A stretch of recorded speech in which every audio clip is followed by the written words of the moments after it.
Tell you what, I spent a ton of time up on this mountain in these forests, but before this forest was chopped up, before you could drive up here, it'd take me a good few hours to get up here when I was in a lot better shape then too. And I would come up in the dark, almost to the height of land up here in the dark before, because I wanted to be on this ridge. This ridge for first light back when it was fully timbered, nothing was logged off. And it's really weird for me to be here now by vehicle, but I just noticed something. Check this out. Now you can see the color difference in the ground, right? Where the sun bleached wood and scraps. You come down here, and look at that line right there. See it? Obviously that chunk of log was laying here very recently. Now the sun obviously wouldn't take long to bleach that out, right? Like it would not take, how long? I mean, you guys can all guess how long you leave a piece of fresh lumber out back in the sun. How long does it fade away? Now you can see the bottom of that log right there. Obviously it's the same length that piece of log was right here, right? Let me go over there and show you guys how big this sucker is. And look at how much timber is on the other side of it. See all that? You see all that lumber? Now, I used to come up here and cut fire when it first got logged off. And look at the size of this thing. So this thing was rolled, and all these other logs have been here for 3 years now, I think. All this. You can't get a vehicle. Well, that's as far as I backed up over top of the shit with my truck there. You can't get up here.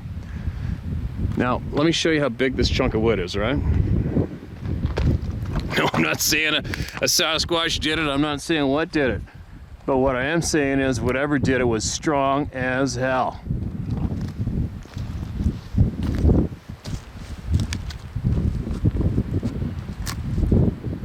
Look at the size of this thing. This is about right in the butt. Oh, I don't know, 3 1/4, 3.5 feet across. Looks like it's fairly round, it's flat ground. Let's see if I can even move it.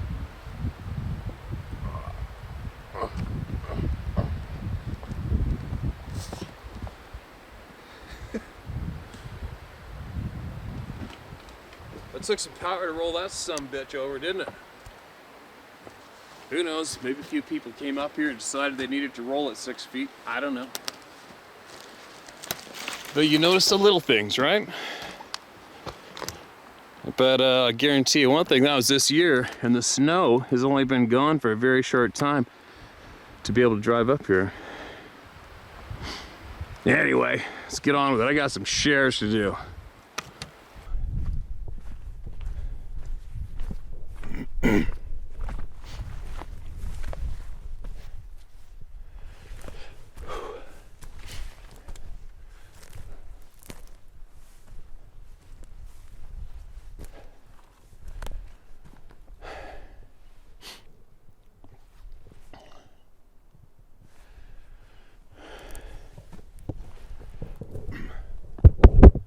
That'll work.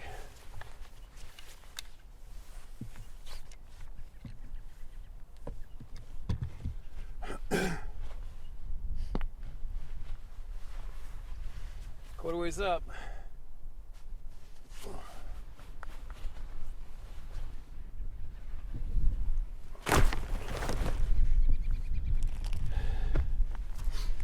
If I can block this wind, this microphone. Use the stock of the gun maybe. Background sound, hate it.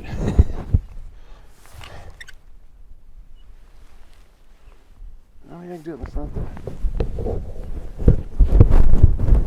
Try it. Now it looks like the wind's licking it. Actually, hold on. I think I can do this. Sit on top of this one. I've got a great view here.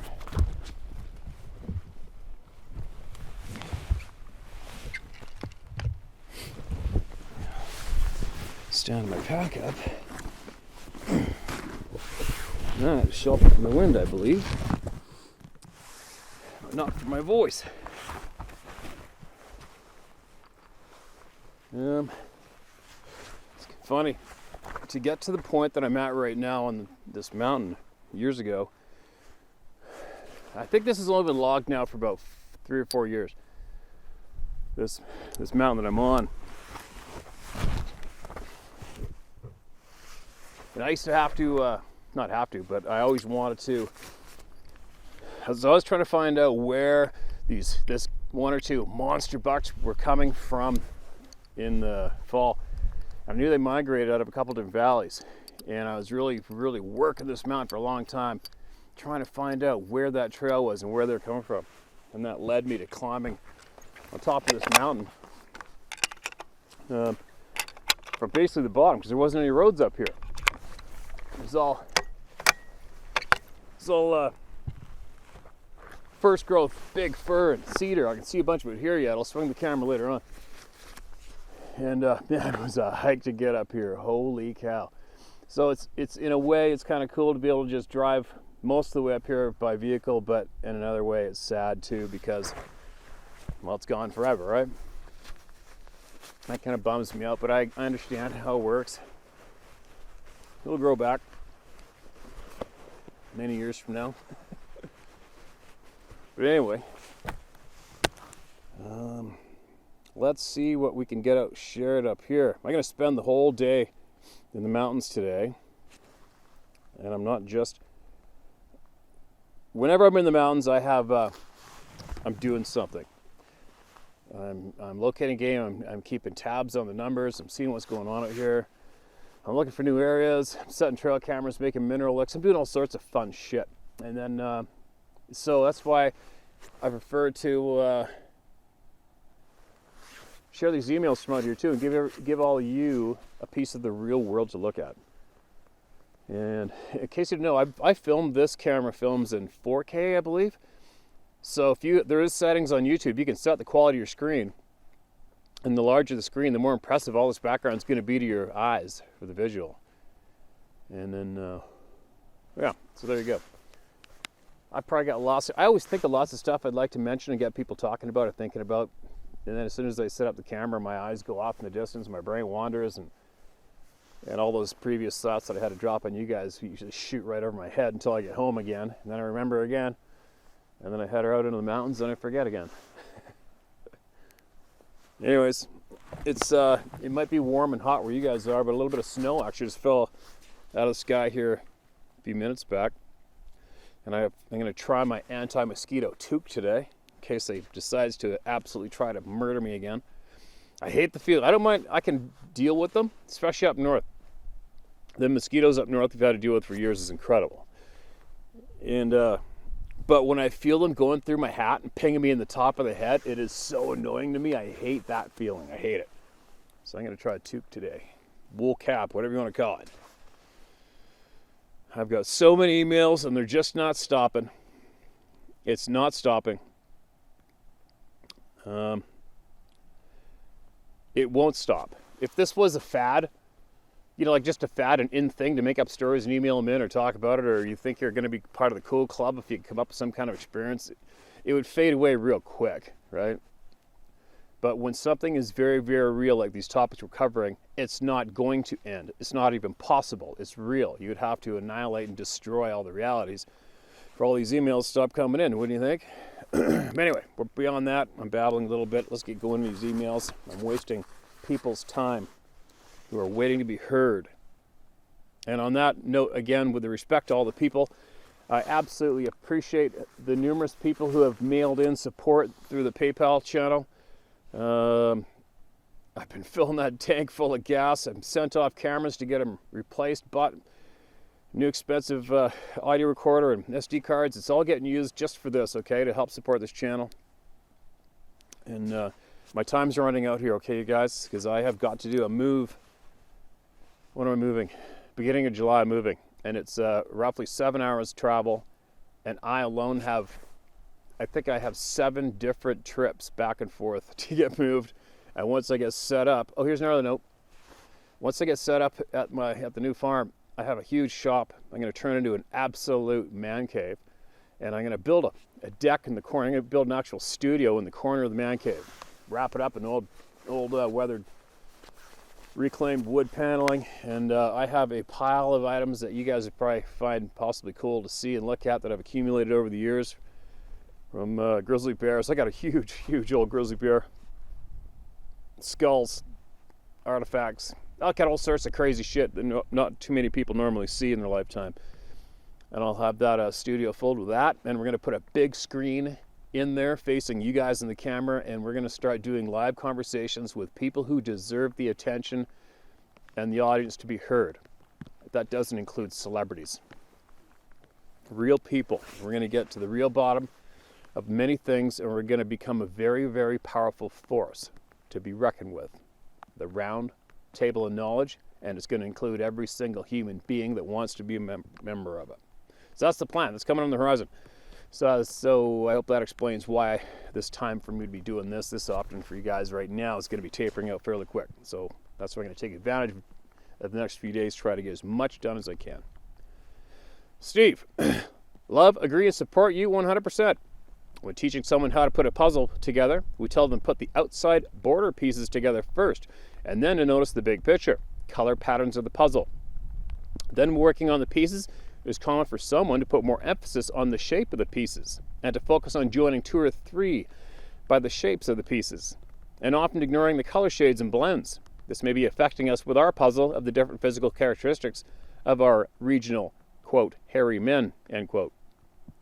I live next door to a family with 2 autistic children. A few years ago, I worked with a man with high-functioning Asperger's autism, who is a genius with computers and complicated information, but who struggled with dealing with people. Some of the encounter stories you read seem to fit these situations exactly.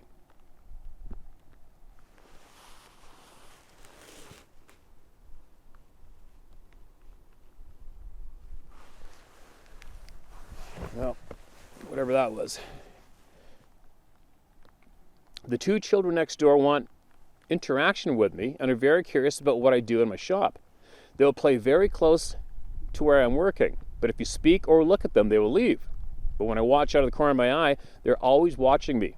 They attend a special school, and when they bring home an assignment with a smiley face from the teacher or a good job note on it, they will not bring it to me directly to see. They'll put it on my doorstep, where I'll be sure to see it when I enter my house. They are proud of what they do, but they don't want to share it with me. But they cannot deal with the direct contact, because I directly confront them and look at them, and this is not their preferred style. When they're with their mother, I tell her, where they can hear, how much I like seeing the papers and how they will be doing in school. They love that indirect attention. I think if we learn to deal with autism, we'll understand more about Sasquatch. Let's look at the common traits. Number 1, difficulty with social interaction. Avoid conversation with new and unknown people. They want connections with others, but don't understand acceptable behavior. So they throw rocks, trees, shout, or scream from the safety of the forest, and make their presence known in any way that makes humans fearful. Humans use focused eye contact and smiles to develop social interaction. They see eye contact as fearful and very uncomfortable, almost unbearable, and only humans use smiles for bonding. Those in your area know who you are, and so you are not an outsider. You are consistent. Number 2, insensitive or uncaring responses. People or domesticated animals are taught in an early age what is acceptable. Autistic individuals or Sasquatch, if taught, may do the right thing but do not always understand why. So we have to be very patient and forgiving during training. Number 3, avoid eye contact. They may stare out of curiosity, and this makes others uncomfortable, but it is a sign they are interested. Let them look, but make them aware you know what is happening without looking directly at them, and this will maintain the connection. Number 4, narrow or restricted interests. They are very good in areas of interest. They have extraordinary memory. Peeking at windows, an example of a high curiosity about what humans look like without clothes, how we use tools, what we are interested in, why we isolate ourselves from nature at night. It's raining. Hope it's not getting this thing wet. Adjust this thing, put it in the pack, most of it, so hopefully if it gets wet, we don't lose it. Now, take this off. Number 5, repetitive behavior. They love routine and do not like changes. Do not change where you keep things. Do not move a fire pit location, a garbage can location, etc. For autistic children, things in the room, in the closet, etc. should never be changed without a discussion about it. Number 6, use simple, literal language. Limit use of humor and sarcasm without explanation. State the obvious and repeat often so as to avoid misunderstanding. Number 7, they have an extra ability to focus on what is of interest. They are great at pattern recognition. This is probably why they do not like changes, as they see it instantly. Coming into the area at the same place, same time, parking in the same place, doing things the same way is comforting. Number 8, awkward with some new motor skills. Since they like routine and consistency, some new things are awkward until they learn the pattern. Then they are precise. Vehicle door latches, locks on doors or gates, and other unusual items are not always quickly intuitive. Number 9, speech. Good at learning languages and understanding, but poor at expressing. Pitch, volume, intonations, rhythm, emphasis on syllables, etc. Awkward delivery does not indicate lack of understanding. Some talking may sound like speech problems of severely handicapped people, but this is not the case with highly intelligent Sasquatch. Imagine this situation. Walking out of the woods after dark. Sasquatch knows you are there, may feel protective, or for sure is curious. He is matching your footsteps, as is a fun repetitive game for him, and he wants you to know he is there, but he does not want contact. You become fearful, near panic, because of the unknown. You walk fast, almost run. This makes the game more fun, so the Sasquatch does the same. You shout in fear, tell the noise you have a gun, and to go away. It does not stop, so you shoot into the darkness. The Sasquatch, who wanted contact with you, is now threatened by your aggressive behavior, so he responds in your way and lets out a huge scream and growl. You flee your car in panic and tell everyone you had an attack by a fearful beast. Example 2. Walking out of the woods after dark, you hear the footsteps. You know that there is no recorded event of an unprovoked attack by a Sasquatch. You know his personality. So in a quiet, calm voice, but loud enough for him to hear, you say, "Welcome, friend. I'm happy to have you along with me tonight. I'm going back to my camp now, and if you want to come with me, I can find a gift for you. I know you like apples, or cookies, or whatever you have. I really like having you with me. You're the biggest, strongest person," say person, not animal, "in the forest. When you're close to me, I don't have to worry about bears or cats, and they are afraid of you and stay away. I'm really happy to have you with me. By the way, I do have a pistol with me because if you were not here, I might have to defend myself against a cat or a bear. But the pistol is put away, and I will not take it out when you're with me. I feel very safe. I hope you join me at camp tonight. I would like to meet you in person, but if you want to stay in the trees, that is fine also. You're welcome any time with me." If the encounter includes screams or rocks being thrown, say in the same calm voice, "Friend, you are welcome here. Are you trying to make me afraid? Why are you being not friendly to me? I mean you no harm. I am not harming the forest. That is your home. Can we just be friendly and let me enjoy having you with me?" If there's a strong mind speak of fear and a message to leave now, and you're there to hunt, say something like this. "My friend, why are you causing fear in me? I came here to hunt for deer because both you and I have to eat to live. I eat the deer I kill. Will you let me hunt in your forest?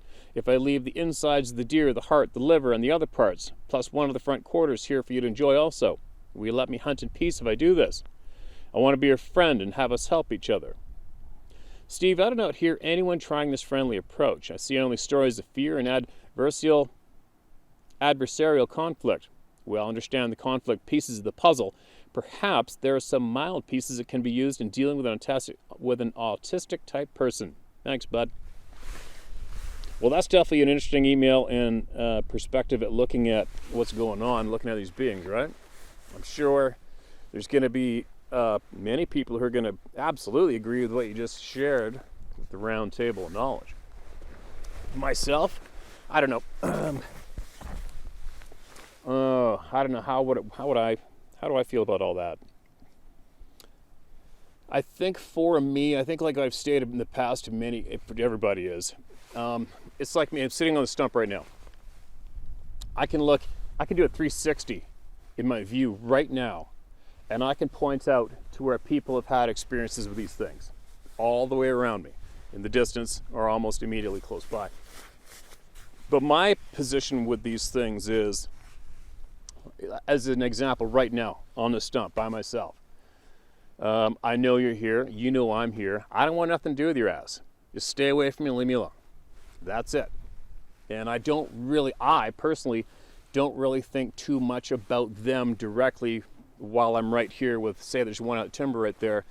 I'm not too curious. I'm not overly curious about making friends with them or hanging out with them myself.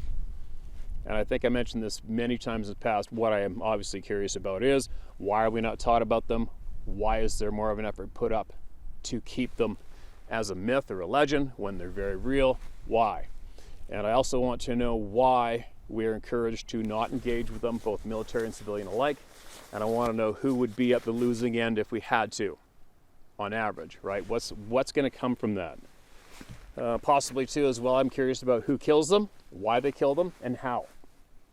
Those are my main items. But my main, like I said before, my main motivation is the people and getting them back outside and salvaging what we can of their lifetime in the real world. But speaking friendly with them, telling them you're your friend, inviting me to camp. It sounds cool. If that is what their demeanor was, and they're simply a cousin to us running around in the forest 24/7, if that is true, then that would make absolute sense to me, what you just shared. But for me and the people that I've been in contact with, absolute over-intelligent people that are way smarter than me, and they know a lot more than all of us, most of us, and from what these beings have done, that are the skills, the things they've pulled out physically and not so physically, is absolutely mind-bending and alarming. Can be alarming at the same time, because obviously the unknown scares the shit out of us on average, right? But it's just some of the supernatural things that go along absolutely commonly with these beings tends to make me not give that perspective so much attention, for me personally. Only because, for me, you guys all have to figure it out for yourself. That's what the round table is about. Sharing all the knowledge. Just pour it in the middle of the table like a great big pile of nachos, and you take out of that pile what you need for your plate. That's what we're doing, all right? So, for me, no. I'm not overly interested. That doesn't attract my attention very much, to be honest, just from me and from what I've learned so far to this point of the game. I believe there is much, much more to these beings and others than a simple, possible autistic flavored being who's a cousin to us that runs around in the forest full time just foraging and eating, trying to survive. Yeah, I'm wrong about lots of stuff all the time. I may be wrong, I may not be wrong. Right now, in my brain, I'm not swinging to that direction with the topic. But that's just what I got to throw in that's all I've got to throw back to the middle of the round table. So everybody else who wants to throw in a little piece of knowledge or opinion, throw it down in the comment section below, and everybody talk with each other, all right? That's what we're about. Talk, talk, talk, talk, talk. When I make posts on the community page, whether it be about that silly, whether it be about the virus bullshit or anything else, I'm doing it to make everybody talk, all right? I'm not trying to control anybody. I'm not trying to dominate any topic. I'm seeing things that I feel that need to be talked about the round table of knowledge, and I'm throwing it down, I'm throwing everybody's face, and I want everybody to be aware of possible items that are going on around the planet and to talk about it amongst us. Because we're the ones that count, right?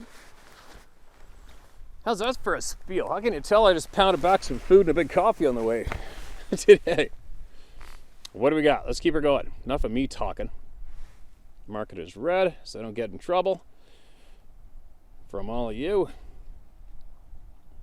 As you say, I already know what it was by emailing, but figured you would want to know anyway. Last time I messaged you, I told you about how I can see, sense, or feel people I know, or last time I messaged you, I told you about how I can sense or feel people I know, or when it's safe to be in the woods or not. This one is something new for me. I like to go on night walks down the road I live on when the weather is nice. A few weeks ago, I did that very thing. Planned to walk down a mile or two and then back at 11:30 p.m. I live in the country, but not remote like some. Just in the standard Wisconsin County highway, houses here and there with farmland between, small lakes, woods, and whatnot. I went on my night walk to sort out some of my thoughts. My grandpa had passed the week before at 97. I don't do emotion very well, so I tend to choose to go off my own rather than talk with anyone. I was less than a mile from home, wearing a headlamp for visibility for passing cars, when I felt the sense of someone being near to me on my right. My right side is a wooded area that rims a lake. I turned to look, saw a reflection of two red shapes. I stopped. Walked closer, turned up the brightness to full, 600 lumen, and saw a second set, but lower down appear. I stayed there to look a little and thought it may be some junk people dumped or some leaves moving in the wind to show some reflection of something like a snowmobile trail marker. People dump strange things in the trees, so that's why I was thinking that. I looked at it for a few minutes, saw them move, and realized it wasn't windy. Something was moving them intentionally.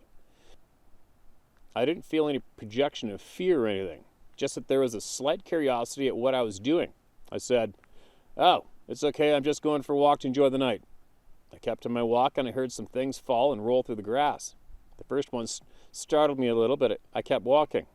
On my way back, I looked in the same spot again, saw just one red set in a different location. I felt the same feeling of curiosity and a little confusion. It was almost like it was surprised I didn't do or act a certain way. I stopped again and watched for a little, then went home. I didn't feel scared or anything, like what others have said with theirs. I'm not 100% sure it counts as encounter, or maybe it wasn't the same creature. The red eyes were well above the brush, so I'd assume it to be 7 to 8 feet to the eyes. The location in the woods is downhill from the road with honeysuckle bushes that are over 6 feet tall, and the red eye reflection was above that. I go down that road twice a day, to and from work, as well as on my night walks. I haven't seen it again. I wanted to see the area in a different light to see if I maybe had imagined or wrongly seen something.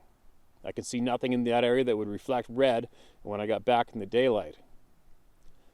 I'll see if I see or hear anything else as I do my walks. I don't know why I didn't feel any projected feelings or fear like others have said. The only thing that comes to mind is that maybe they felt I was having a hard time and didn't want to add to it. I've always been able to attract animals to me. Not that they're animals, but maybe they can sense whatever it is that draws the animals to me and don't see me as anything to be concerned about. I sound full of crap, but I'm just throwing guesses at why they more or less just stared back at me rather than trying to make me move on. Anyway, read or not in the channel is fine. If I experience anything else, I'll shoot you the message. School year almost done, so I'll start going deeper into the woods by myself again. Love the time to roam. Take care. All right. That's interesting. I'm glad you're getting out there. Glad you're not scared away from doing your walks or going in the woods. That's a real good thing. And it shows a great example for most of the people watching this channel, and especially the people that are not having that good of a time getting back in the woods after having the shit scared out of them, right?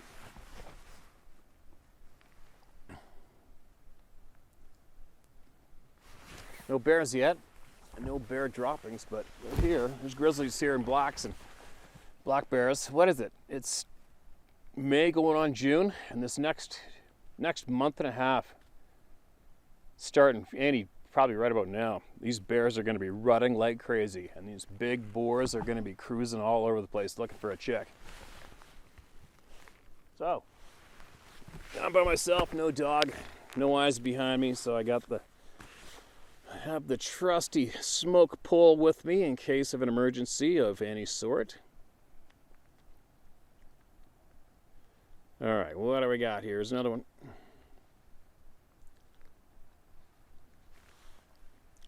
Oh, here come the mosquitoes. Hello, my name is Caleb Hill. I live just outside Portland, Oregon. First off, thank you for everything you do. I often think about the amount of effort and commitment that you put into what you do for everyone, mostly strangers, and it's impressive. You deserve a lot, but all I can do in my position is share and like your videos and give you a thank you. I truly mean it. Thank you, Steve. Hey man, you're welcome. It's too easy. You know what? I am one of those people that have seen these things, and we're all on the same team, and I know there's a lot more people being knee-jerk to do what I'm doing as well. But thank you for the kind words. Now to what made me believe in these people. I lived in Colorado for 2 years of my life as a teenager. The rest of my life has been spent here in Oregon. I grew up hearing lore of the caveman-like beings called Bigfoot, mostly being the butt of jokes. I never put much thought into their existence and checked them off into the Santa and Tooth Fairy category. In Colorado, I lived with my best friend and his father/stepmother and grandpa. The story is that of their grandfathers. The best way to describe this man and his no BS attitude is by telling a story. He once came home to the ranch with a brand new, off-the-lot pickup truck that he bought for tending our 80 acres. He drove it straight to the shop, got out of the truck, and went to his workshop. As we were all checking out the new truck, he came back with a hammer and proceeded to walk around the truck, taking a swing at every panel on the truck once. He then mumbled, "Oh, hold on." He then mumbled, "Now nobody has to waste time trying to keep it pretty while working." He threw the hammer in the bed along with a few other tools and drove it around the property, checking the fence. We couldn't believe it. Now let's get back to his experience. I'm not sure exactly his job was, but I remember that he would drive out to the middle of nowhere and he would use a handheld machine to track underground wires or lines and mark them with spray paint. Sometimes he would be in a location for days. One time he came home in a hurry without anything he had taken with him, including a camper trailer, quad, guns, and even his dog. He then, over a short time, arranged selling his house/ranch to my friend's father, along with his belongings, including the possessions he left behind out there. He moved to the city and never came and visited again. This was crazy because he hated people. We only had one neighbor out there 10 miles away, and it drove him absolutely crazy. That night that he came back, my friend and I overheard him talking to my friend's dad about what happened. We didn't hear everything, but we got most of it fairly clear. Here's what he said. I was in my trailer after I was done with my day, and I was getting ready for bed. I heard a lot of commotion outside, and the dog started going crazy. I thought it had to be a black bear or cougar, so I grabbed my pistol and flashlight and walked outside. I didn't see anything where I'd heard the noise, so I walked to my truck. That's when I realized I didn't hear my dog. The dog stopped barking once we were outside. I started looking around. I shined the light under my trailer and saw my dog on the ground not moving. I called his name, and what I thought was a tree trunk next to him came off the ground just slightly, and the whole trailer moved. I looked at the top of my trailer and saw a face looking at me from the nose up with two hands on either side, like he was pulling himself up to look at me. His feet were barely off the ground. I dropped my gun and ran to my truck and got out of there. I felt like it was a trap, but at the same time I know he let me leave. He didn't have a huge trailer, but it was bigger than any person. I remember him saying this, "It was a man, Kyle. It was a very scary man." Kyle was his son's name. This is the hardest man I had ever met, and he turned tail and ran on his entire life. I didn't know what to believe. In conclusion, I was an adult, and I think the only other possible reason for all of that was that he hated his life and wanted to change, but he was never the type to lie about how he felt, and he was no coward. I thought these people were just a Northwest thing. After your channel, I know that he did see what he said, and it shook him to the core. Even more reason why what you're doing is important for so many people. I think that if he had people like you or the round table before or even after his experience, he could have kept the life he loved and worked so hard for. His son never believed him, and the relationship was almost completely severed. That is so freaking sad. That makes me want to puke. I hate reading that shit. Kyle thought his father left him with all the responsibility of the ranch and started drinking too much and lost it all. Good old alcohol does it again. There's no way to tell how big the ripples you are making are, Steve, but they go far beyond views on a stupid website. One more thing, Steve. You mentioned in a video a while back about you possibly needing to do other things with your time that bring you an income. In my opinion, you have gone far past proving yourself as a selfless person who's trying to help others with your channel. I think I speak for most of your supporters when I say that I believe you should be compensated in some way for all your time and efforts with your channel. Whether that be in asking for donations, trying to sell shit, monetizing your videos, or any other way that I can think of. We all know you're not in it for the money, and we can all see that your priorities are in the people. I say it's okay for you to give shout-outs to how we can support you in your videos. Yes, I know you probably don't like the idea, but it means continuing what you're doing. We would all have your back. Again, Steve, thank you for everything. Thank you for everything you do, Steve. The people have your back. P.S. Grandpa has since passed. I've shared your channel with Kyle, and he calls to talk about your videos with me often. I can see his view of his father growing greater and greater. Kyle, I'm sure you're listening now. Your father is a great man with an equally great son. Holy shit. That's a story. Kyle, message to you, Kyle. I know you're probably going to hear this. And I hope you do listen to all these people at the round table of knowledge here and look back at your grandfather and hopefully change your views about him and what he saw. Obviously, guys, no bullshit dude, right? You go and smoke a hammer on a brand new truck to make an example to the people around you. You got nothing to hide, right? And I guess if you're watching this channel now, Kyle, you know that this has happened to tens of thousands of people, all right? And you also realize that not one person asked for it. I guess there is a handful of people out there that jumped onto the Squatch and bullshit, and they went out there and asked for it, and they probably got back more than they bargained for. But on average, the majority of people that email in here, they didn't go looking for this shit, right?